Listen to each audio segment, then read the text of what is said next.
not, we have it because of fights that happened about 200 years ago about the nature of God. And while those theological arguments mattered and shaped us, most of us in our own spiritual journey are not consumed by those same questions about the nature of God.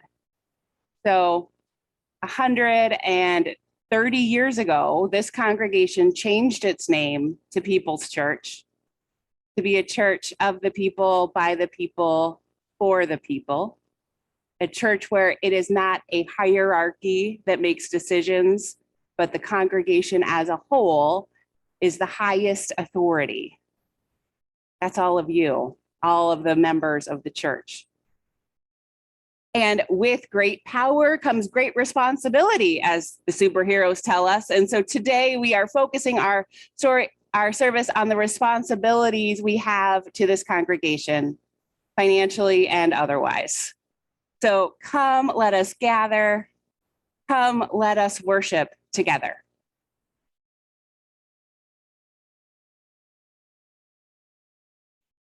Welcome to People's Church. I'm Gordon Bolar, member of the Sunday Services Committee here at People's Church. I'd like to welcome you here in person in the Commons and everyone who is participating, watching, listening by Zoom. Welcome.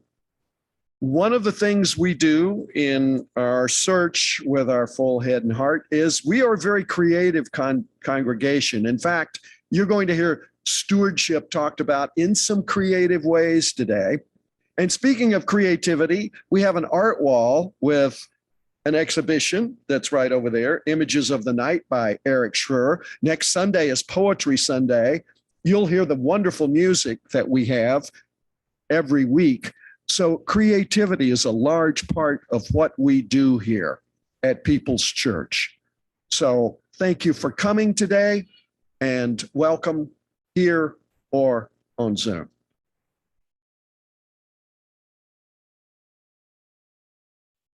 So as we begin, I have a few announcements. The first, if you're here in person, you probably noticed the table full of puzzles in the foyer. A loud church is a living church, isn't it? Great. So if a bunch of people brought puzzles, and I think every person I talked to who brought puzzles wants to go home with fewer puzzles than they brought. So if you didn't bring a puzzle, go take one home. There's, I think, I saw a 2,000 piece puzzle. I saw a 12-piece puzzle. So whatever level of difficulty you're looking for is probably there on the table. After our service today, we have our next session of the Inquirers series, which is our session for newcomers or people thinking about membership or folks who missed something the first time around and just want a refresher or to go a little deeper in a topic. So today we're talking about the history of People's Church and our governance process. So that is in room 19, which is the big room near the top of the stairs. There's light lunch and childcare. That'll get started around 12:30 today. All are welcome. As Gordon said, next Sunday is our poetry service. It's one of the best services of the year. People who are poets share their work with the congregation, and they're focusing on whimsy this year, which I think will be so joyful and wonderful. So please come. And I also wanted to let you all know that 2 weeks from yesterday, which is March 18th, on a Saturday afternoon at 2 p.m., we are going to be hosting an interfaith trans day of visibility service and celebration. So if you or someone you love is trans or non-binary or gender non-conforming, and you would like to be filled up in your spirit with words and blessings from Unitarian Universalist leaders, but also Jewish leaders, Christian leaders, pagan leaders, that is a place to come. We know that there are so many people claiming religion who are speaking in hateful ways, and this will be a small antidote to that. Now, it is time to sing. We're going to sing our theme song.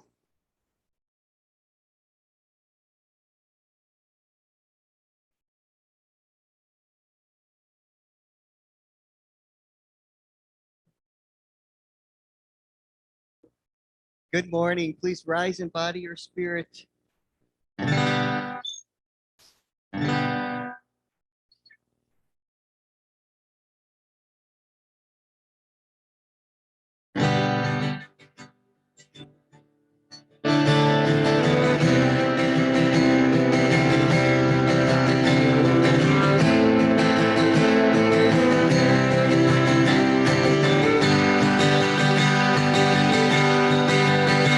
It's hard to believe in the sun in the dark of the night. And it's hard to believe in the stars in the bright morning light. Well, we all need a place we can go to learn what is real, to ponder the depths of the soul where truth is revealed. Oh, this is our this is looking and seeking, we're never alone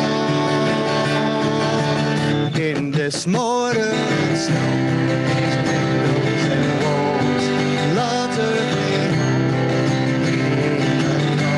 It's bread for the journey, oil for the flame. For people of love, people of hope, people unchanged. It's hard to believe there is peace when war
And now it is time for us to light our chalice. And to help us do that, I'd like to call Io May Alder Holcomb forward. Io.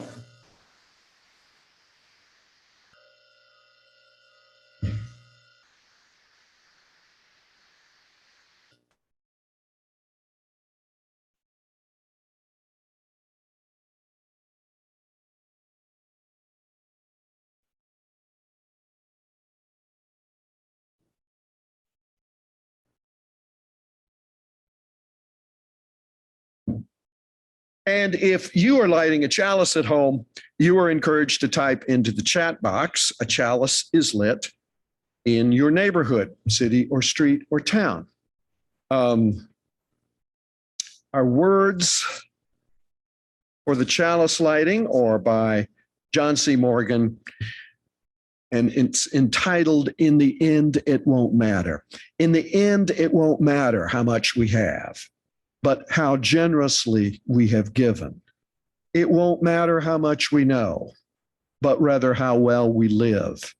And it won't matter how much we believe, but how deeply we love.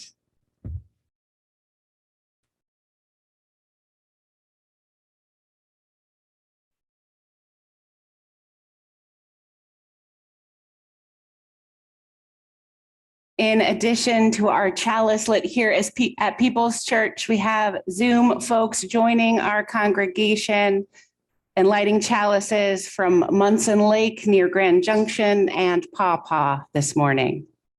And I realized Savannah was going to make a special announcement and I forgot it. So Savannah, can you make your announcement now?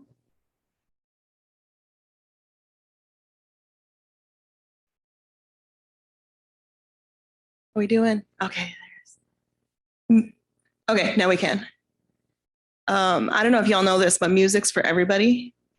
And when I say that, I mean, if you've ever been curious about what it's like to play these bells up here, you're gonna get your chance today after the service.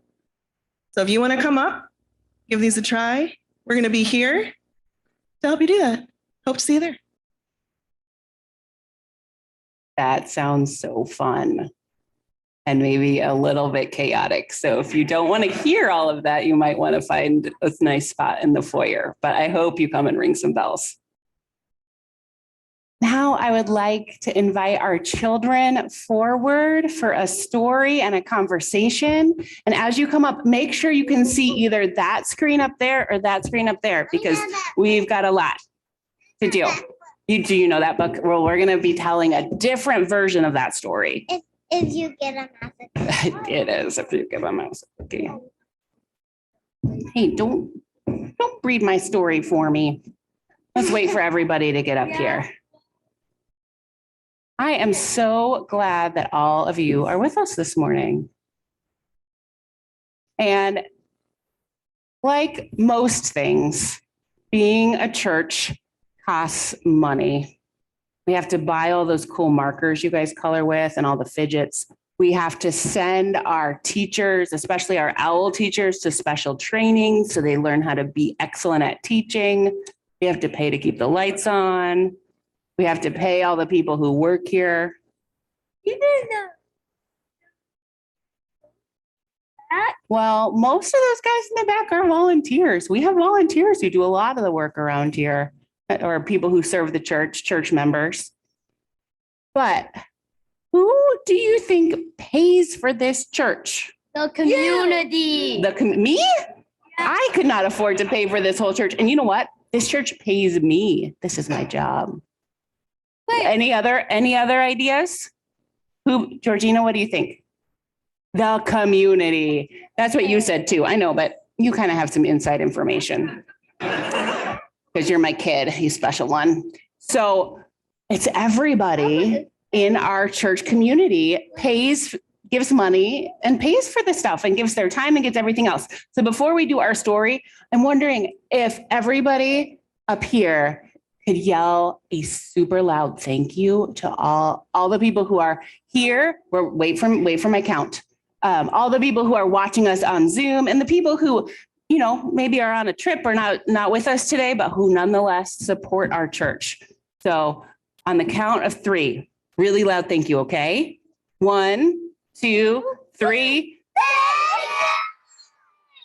Oh, that was so beautiful. Okay. So now we have a story. Do you guys know this story? Yeah. So it's called If You Give a Mouse a Cookie. And this year, when our grown-ups turn in their pledge forms, we are going to give them cookies. So that might be a reason to tell your grown-ups to get their pledges in, okay? Because then you get to have some cookies. So if you get your pledge in by the end of March, if you increase or if you pledge for the first time, you'll get cookies. Just a half dozen. There's going to be so many different kinds to pick from. And some of you guys are going to be helping make some today as another way of saying thank you. Isn't that cool? So that's one of the specialty class options. If you're doing specialty classes today, you go to room 9 when we're done here. But the preschool is going to their room. The OWL class is going to their room. Okay. So Laura, who's way back in the corner back there, wrote us a special version of If You Give a Mouse a Cookie called If You Give a People's Church Mouse a Cookie. And Melissa, who's standing right next to Laura back there, put together an amazing slideshow. And so I just get to read it today. I know. So this is called, so watch the pictures. You might see yourself up there. If You Give a People's Church Mouse a Cookie by Laura Bultman. So if you give a church a pledge, you'll get a cookie to go with it. Ooh, look at that beautiful plate of cookies. And once you have a cookie, you'll have the energy to teach a religious education class. Look at those. I bet a lot of you are up there in those pictures. And there will be times, we're going to have that on the screen out in the foyer that you can study it over the next month. And if you teach an RE class, you'll inspire our children to learn and our youth to go to a con. And that's our middle school con from last fall. Like me. Were you at that one? Yeah. Nice. And if the youth go to a con, they'll come back excited to help lead a service. That was our special Encanto service last December. And if they're excited to help lead a service, they will ask our music director to help craft it. There's our Savannah. And if the service is meaningful, it's because our musicians, lay leaders, AV team, and Reverend Rachel made it so. Look at all those people. We have so many talented people who make what we do on Sunday mornings happen.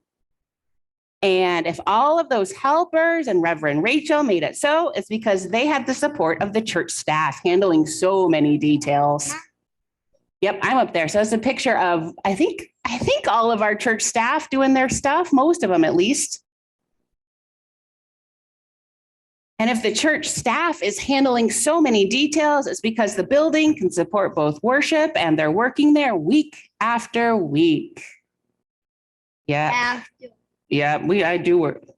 And if the building is working correctly and looking good, it's because of the Building and Grounds Committee or the Building and Grounds Group and the Aesthetics Committee have worked to keep it that way. And they work hard. They're here every week making our building work well.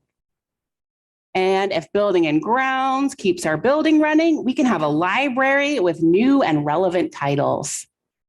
One of those pictures is of this kind of thing right here, but also one of them is of the Stuffy sleepover. Do you remember that? Yeah. When we couldn't sleep here, but the Stuffies could? And the next week. Yeah, and the next week, and the next week. You had a Stuffy come here. And if we have new and relevant titles, we have materials for our book discussion groups and our chalice circles. Stuffy. I don't remember. You want to light the chalice sometime? Okay, we'll talk about it, okay? Have your moms talk to me. Okay. And if we're working towards a better world, okay, where did I go? What are we at? Okay. And if our chalice circles meet and learn together, they can inspire their participants to work for a better world. So we see people cleaning up the road. We see people helping a people's person move. We see people caroling. We see people teaching folks to drive who need to know how to drive. None of those things will happen. They are too, just not at this moment. A lot of things happen here that not everybody sees. And if we're going to work towards a better world, We're going to have the Social Justice Coordinating Committee coordinating. So there's some of our social justice people, and also the prize winning gingerbread houses that some of you made last winter that helped that brought attention to a group that helps people stay in their homes. And if the Social Justice Coordinating Committee is coordinating and the Dismantling Racism team is helping us transform institutionally, we'll be able to support projects like Lincoln School, Refugee Resettlement, and Isaac. So one of the pictures up there right now is from about a year and a half ago when we turned this room into a furniture warehouse for people moving here from Afghanistan who needed to build a whole new life here. It was amazing. I know many of you remember that, but this room was just a chaos of toiletries and furniture, and it was people's people who helped make it less of a chaos. And it really, really helped people. And if we're doing the works of love, our board will rely on the finance committee to keep us solvent while still building beloved community. And our finance committee and stewardship team will collect and count our pledges for the coming church year and make a budget for our church. Oh, the board was supposed to be highlighted in there too. Sorry. Good job, board. Yeah, good job. Yep. And if we make pledges to support all of the good and important work, we might just get a cookie to go with them. So thank you all. Thank you, everybody. We are going to sing, and many of you are going to help make cookies now and do outdoor games and learn about pregnancy and all kinds of things today. I don't know the way to. Your class is just right through that door, okay? Do you want me to help you? Go forth in peace in search of wisdom, with love to guide you on your way, and may the joy of life surround you wherever you may go. Go forth in peace in search of wisdom, with love to guide you on your way, and may the joy of life surround you wherever you may go.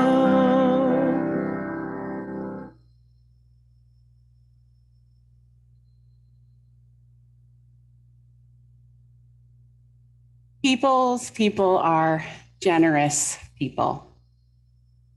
And People's Church is a cool congregation. Literally, we have the plaque to prove it on the wall. That's a certification that comes through Interfaith Power and Light, a group that helps congregations to work towards environmental sustainability and to mitigate the effects of climate change. And recently, we won a national contest through Interfaith Power and Light. So we are the national winner in the Cool Planner category of the Cool Congregations Challenge. And we won this because of our plan and our efforts to reduce the net carbon emissions of this building to zero by 2030. So that's through our solar panels, that's through a lot of insulation work in this building, and through other efforts underway. It also comes with a check. I was hoping for a big novelty check, like we could all have our Publishers Clearinghouse moment, which I don't think is the most environmentally sustainable thing just for a photo op. So I think it will just post it to our bank account. But we should all be very proud and thank the people who are leading this effort. It is no small thing to be making steps on this issue that feels so big and so impossible. But we are doing some work here that will make a difference. So thank you, everybody.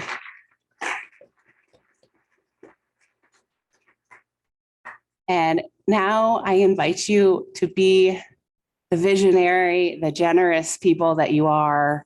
The offering will now be received.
giving thanks for all that sustains us. From the countless gifts we've each been given, gifts of life and love and sustenance, we bring these small portions to share in the works of love, which none of us can accomplish alone.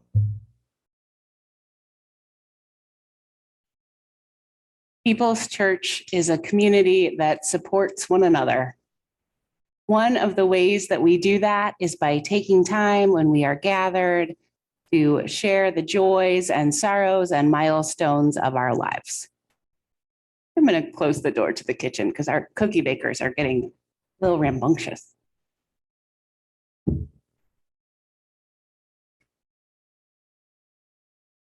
So if you have a joy or sorrow or milestone you wish to share, if you are with us on Zoom, please type it into the chat box.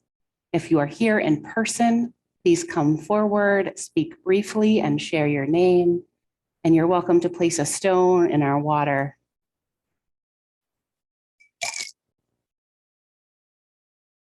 Sources of reason and radiance, sources of courage and compassion, keep watch with those who work or watch or weep this day.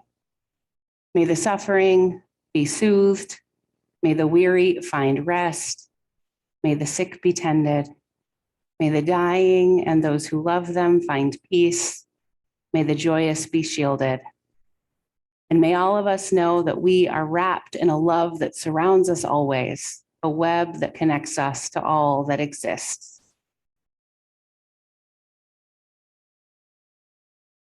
Prayer for the lamp keeper. My prayer for you today is that you understand that you cannot be and say everything. That you are a light, a lamp in the night to help people find their way, but you cannot be their way. Remember also that a steady lamp by which others may guide their own journey is a gift from and to the universe. Be steady, but do not deny your own humanity. Do not forget to take breaks. Do not let your desire to be that steward of that lamp keep you too long from your own journey. Share the burden. Share the responsibility. Share the honor with others.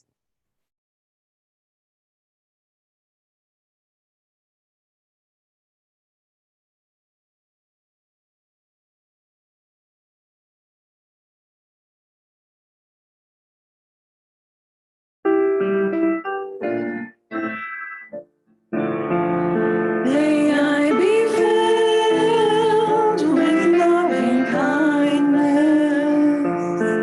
May I be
Our first reading this morning is entitled Love Portions by Julia Alvarez.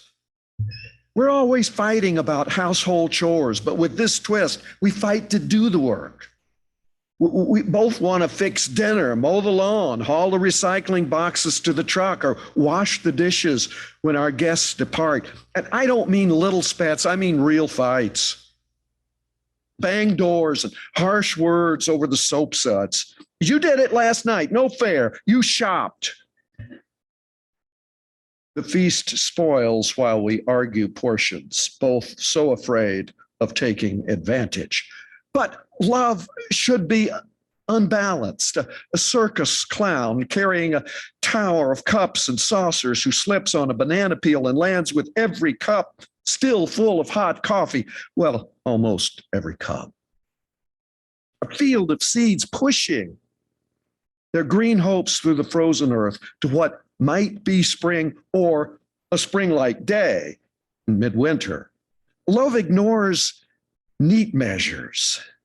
The waves leave ragged, wet marks on the shore. Autumn lights one more fire in the maples. Tonight, you say you're making our dinner and won't let me so much as stir the sauce. I march up to my study in a huff. The oven buzzer sounds, the smells waft up of something good I try hard to ignore while I cook up my paper concoction. Finally, you call me down to your chef d'oeuvre, a 3-course meal. I hand you mine, this poem. Briefly, scales balance between us. Food for the body, nurture for the soul.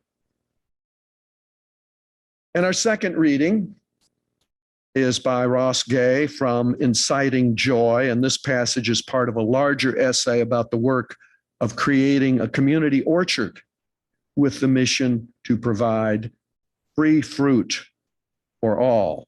I had to work to say that, free fruit for all. I have often thought that the most important conversations or actions within the orchard, more than the site prep or board selection or fundraising or getting nonprofit status or selecting the trees or even planting the trees, were around whether we would lock the gate to the orchard or not.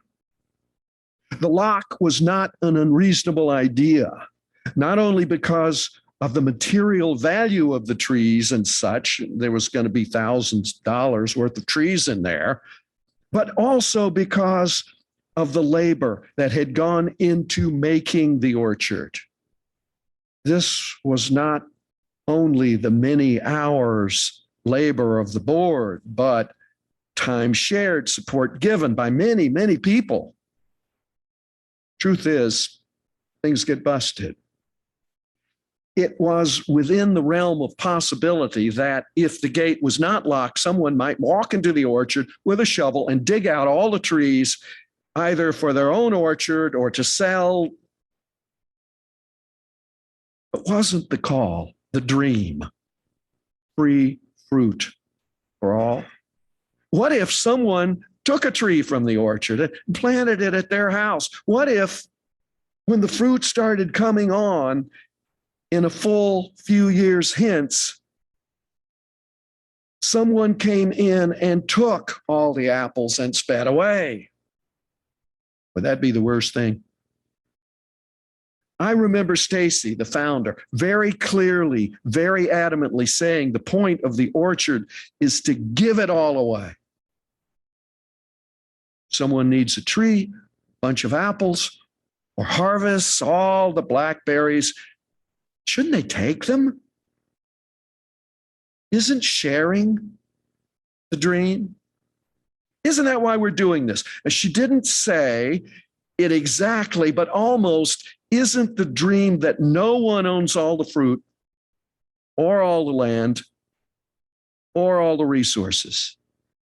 Isn't it that we care for the orchard in common.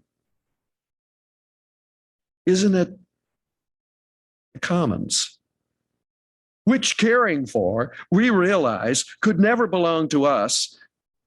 We could only belong to it. It took some time, it took some struggle, but we eventually agreed that someone yanking a few trees or busting something wouldn't be the worst thing. The worst thing would be putting a lock on the dream of free fruit for all. Anyway, you'll see when you come. The orchard is always open.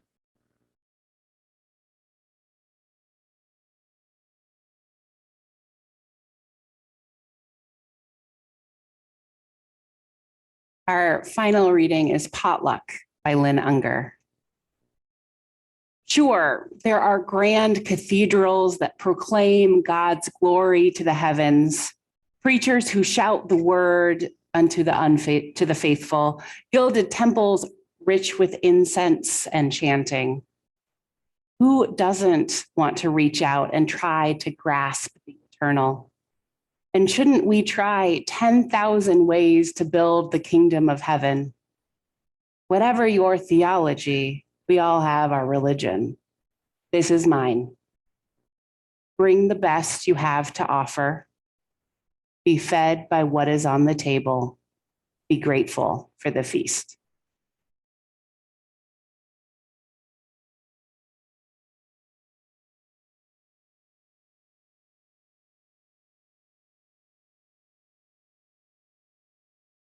Feel free to join us in song from your seats.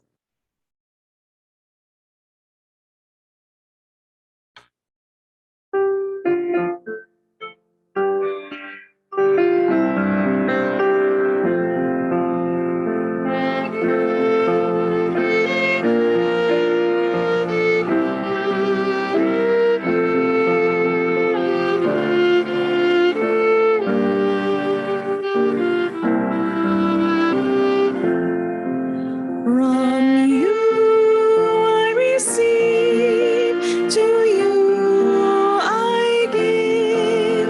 Together we share, and from this we live. From you I receive, to you I give. Together we share, and from this we live. From you I receive, to you I give. Together we share, and from this we live.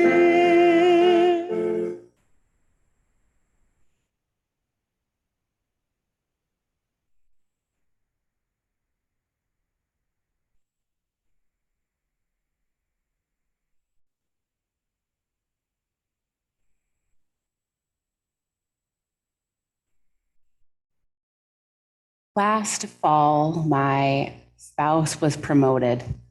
And when the higher paychecks started hitting our bank account, we splurged. We became a full-size candy bar house last Halloween. And it was one of the best decisions we've ever made. On Halloween night, over 150 kids came to our door, and nearly every tiny or not so tiny superhero, monster, corpse bride, or princess's eyes went wide when we showed them our selection of full-size candy bars. Oh, wow. Thank you. Thank you.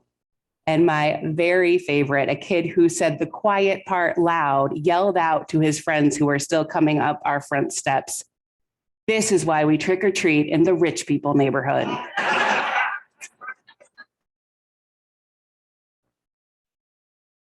Because we live in a neighborhood that lots of kids and families come to on Halloween, a neighborhood with good sidewalks and close together houses and a reputation for giving out full-size candy bars. And it makes me so happy to see so many people on our streets that night. It's a small point of connection in our city that is so often divided by class and race and neighborhood. Full-size candy bars aren't going to solve our structural injustices. We all know that. But generosity and joy matter. Warmly and generously welcoming strangers to my doorstep, welcoming friends to my doorstep, welcoming neighbors to my doorstep is a spiritual practice. And here is the truth. We didn't splurge on the big candy bars only for others. It was for us too, because generosity is a shortcut to joy. We know this. Kindness is one of the surest ways to lift your own spirits. Doing that kind thing, going a little above and beyond matters to the person you're doing it for, but also to yourself. And by the end of Halloween night, my smiling muscles ached from use, from the joy of giving and seeing all of the children in their costumes and their excitement for that night. So as you figured out by now, this is our Stewardship Sunday, our annual Sunday to kick off our pledge campaign and talk directly about money. If you are newer among us, know that this Sunday and for the next few weeks, we'll be talking about financial support of the church a lot. It's not like this. March is a special month. We probably cram enough talk about money into this month to last us the rest of the year. If you're here for the first time or are still in your getting to know us phase, know that we are a place that talks clearly and directly about things that matter. Today, with the adults, it's money. Our kindergartners and first graders are learning today about pregnancy and fetal development. Last week, our older elementary kids learned about the lives of people who harvest our food. And our middle schoolers last week learned about the techniques advertisers use to make them think products are cool, how they are being manipulated over and over again. Here we talk about what matters. So even if the details of today don't apply to you yet, because this is your first Sunday and it's just too much, that's fine. Please hear the larger themes. It has been a wild year at People's Church. Just over a year ago, we started gathering for Sunday services in person and on Zoom simultaneously, while also recording and posting online for later viewing. It's good to be back together, and it's been a slow and strange progression. Remember when we asked everybody to sign up in advance if they're planning to attend? And we've also slowly allowed ourselves to sing together again. And we've just took the masks off or made them optional a few weeks ago. We also paid off the remaining debt for our big building expansion of many years ago now, which is amazing. Yes. We welcomed a troupe of drag queens to perform on the Sunday morning, which is a sort of gathering that is becoming illegal in some states, heartbreakingly so. We celebrated Christmas Eve both on Zoom on December 24th and then again in January because we didn't want to miss the music.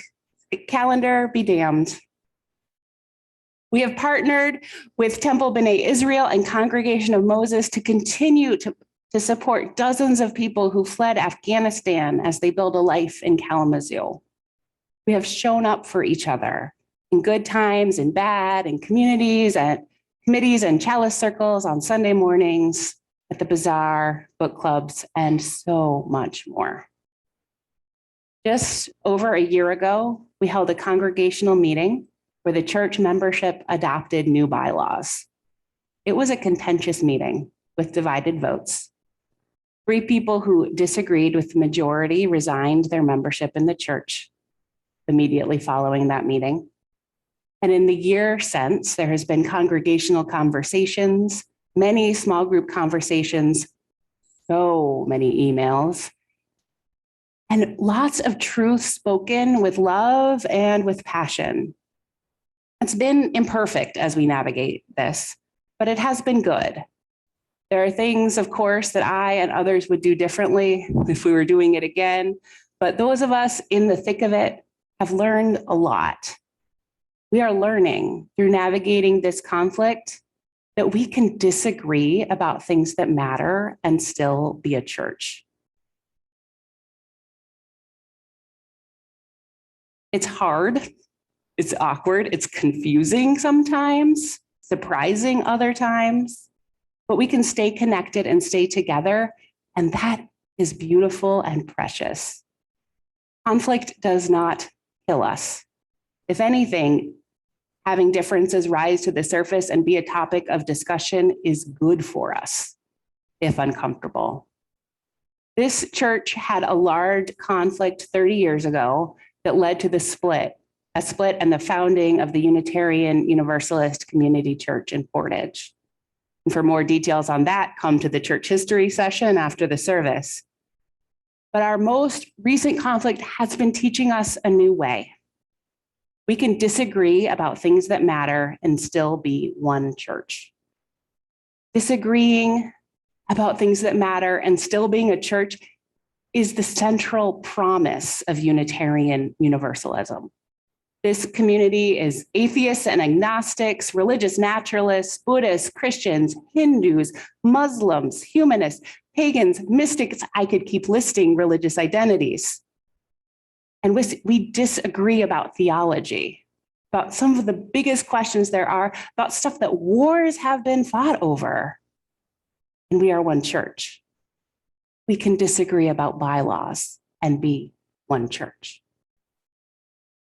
In the past year, we have flung open our orchard gate. And if you are a longer-term member of this church, you have probably noticed a lot of new faces on Sunday mornings or new usernames on the Zoom screen alongside you. We've had so many new people come and keep coming. Since last summer, we have had 19 people sign the bond of union and join the church, including Adham this morning, our newest member. These new members are a mix of brand new newcomers, youth who are maturing into this new commitment to the church, young adults raised in the church who have returned after a while, and people who have been here for a while and were ready to make that deeper commitment. They are finding their way in to this community, joining chalice circles, hosting game nights, serving on the stewardship team, helping with building and grounds on Tuesday mornings. I could keep going. And our current inquirers class is full of folks who are learning about us and discerning if membership is the right choice for them. I expect us to be celebrating new members on a Sunday morning again very soon. This influx of new people is like nothing I've seen during my time here. I've talked with other UU ministers and they are not experiencing the same thing at their congregations. It is amazing. And it is a vote of confidence in our church. People are seeking what we are offering and people are looking for inclusive, loving community. And we have the skill and the openness to keep the gate open and let other people come on in. Even though it means we're changing, even though it means some things will be different. It's usually exciting. The years of the pandemic have taught us again and again and again that community matters, that we need one another. We are all looking for connection and for spiritual growth, to learn what is real, to ponder the depths of the soul where the truth is revealed, as we sang earlier. We are looking for places to practice being human with people who will care for us when we are imperfect and who will stick with us when we disagree.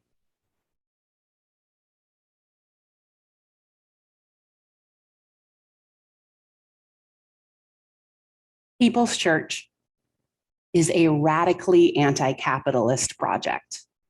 which is to say it is a community of love and hope, which is to say, and as I stand here in a room that is called the Commons, that the church doesn't belong to us as individuals. We belong to it.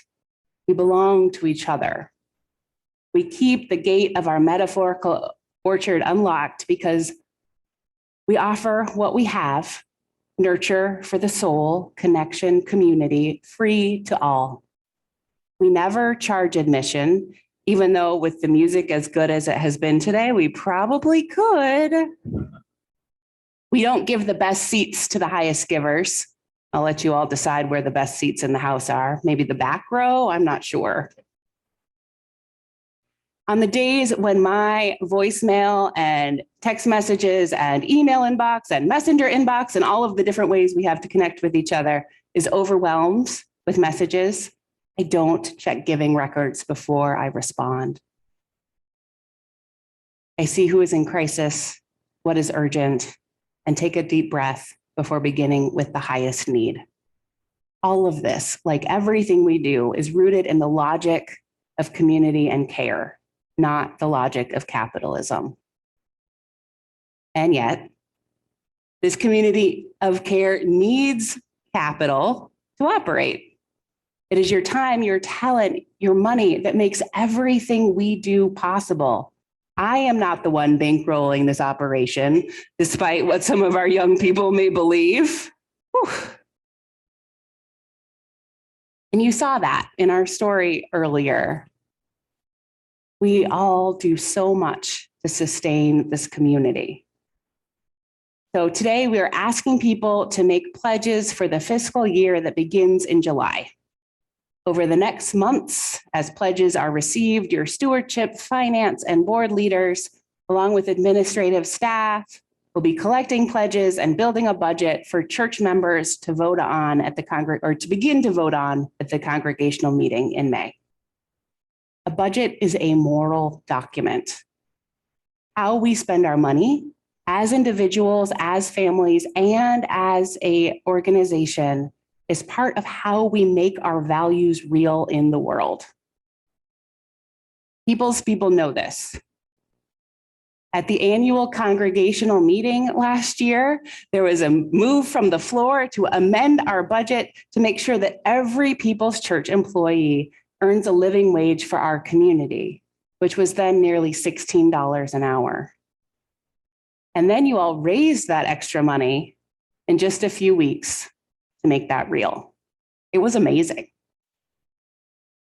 And the living wage for our community has increased by almost $1 per hour since this time a year ago. So keep that in mind as you make your pledge. Inflation is real. I know it's impacting many of us in all kinds of ways. But if you have more than you need, this is a good year to be generous. This community exists for us because generations of people have given their time and money to sustain it and move it forward. They built a community together, doing the works of love that none of us can accomplish alone. We are all the heirs of people who shared the burden, shared the responsibility, shared the honor. People's people have navigated through challenging times. The move to 10th Street from downtown 50 years ago, the tornado that tore the roof off of this building 40 years ago, the conflict that tore the church in two 30 years ago. And in the future, it'll be in 50 years, people will be standing in this room or sitting in this room telling the story of this time too, the pandemic years. The years we did not meet in person, where we held our services on Zoom and memorial services in our memorial garden. When we had Christmas Eve outside and we're just lucky it was not freezing too badly that night. When we had stuffies do sleepovers in the church instead of children. How we as a church survived not singing together and not eating together has not been without its challenges, of course, but we have found a way, staying together, living our shared values in new ways with so much creativity in this deeply weird time. So now we are invited to continue the powerful legacy of this church, the church that was here for each of us when we were seeking community and has become an important part of our lives. It is now time to sustain it for us and for those who come later, who have not yet found us. So it's time to make a pledge for the next fiscal year.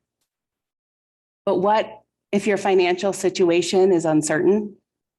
Not everyone knows what their financial life will look like in July or a year from now. We know that.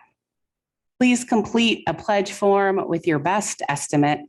If things change and you can't give at that level, or things change and you can give even more, that's fine. Let us know. A pledge is a hope, an aspiration, not an obligation. We'll never send it to collections, okay? And in our experience, when someone needs to reduce their pledge, someone else is able to make up the difference by extra generosity. Strange math of community. How much should I give, you might be wondering? The first way is to answer with numbers. Our current range of pledges is from $5 a month to about $1,500 per month. Our average is about $175 a month. So you can find yourself in that range in a place that makes sense for you. Or if you want to expand that range, especially on the higher end, and really test how big a number can fit in our pledge form, go for that too. That's also an option. Or instead, if you prefer a more, I don't know, touchy-feely approach, more spiritual approach, I invite you to pick the number that feels great. The number that's high enough to feel like you are making a meaningful contribution to the church and not so high that you feel resentful about it. Because everyone's life is different. That number is different for everyone. Is there a number that makes you feel joyful when you come to church or write the check or see that withdrawal posted to your bank account? What is the full-size candy bar of pledges to you? And is there any chance that your financial commitment to the church could give you a smile so big that your face aches? I don't know. I don't know if that's possible, but I invite us to each find out this year. And if the joy of generosity itself is not enough, we have cookies, which seem to excite our small people. So those of you who are parenting the kids who are up here, you might need to finish your pledges really fast or deal with some whining at home.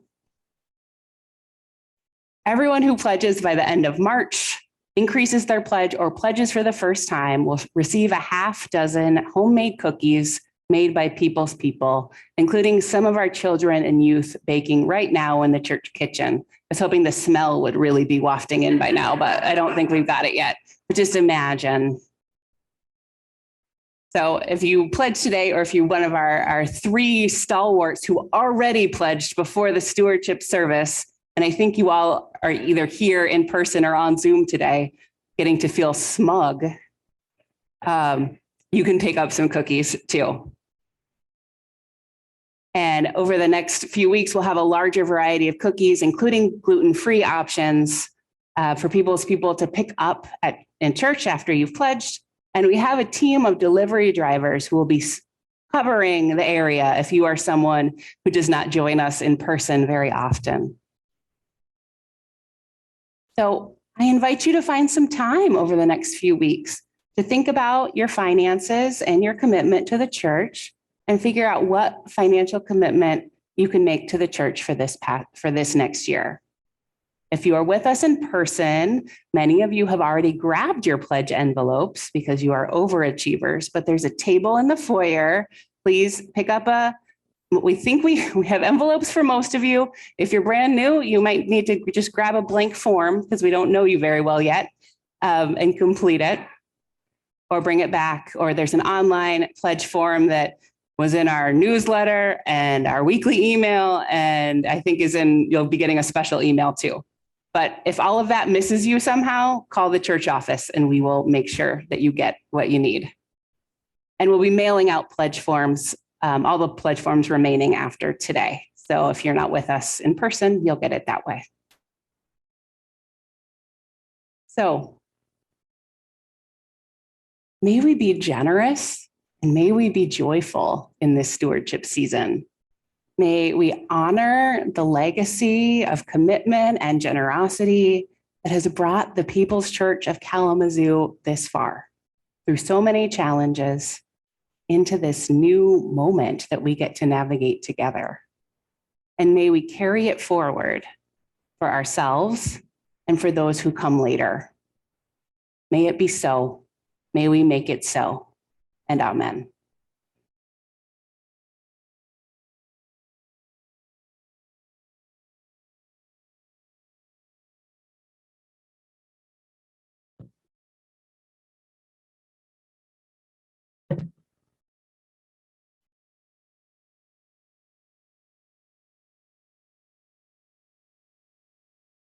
Please rise in body or spirit. We're going to sing Fire Up Commitment.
So we have talked about orchards and cookies and candy bars this morning. So I think we're sending you out into the world hungry.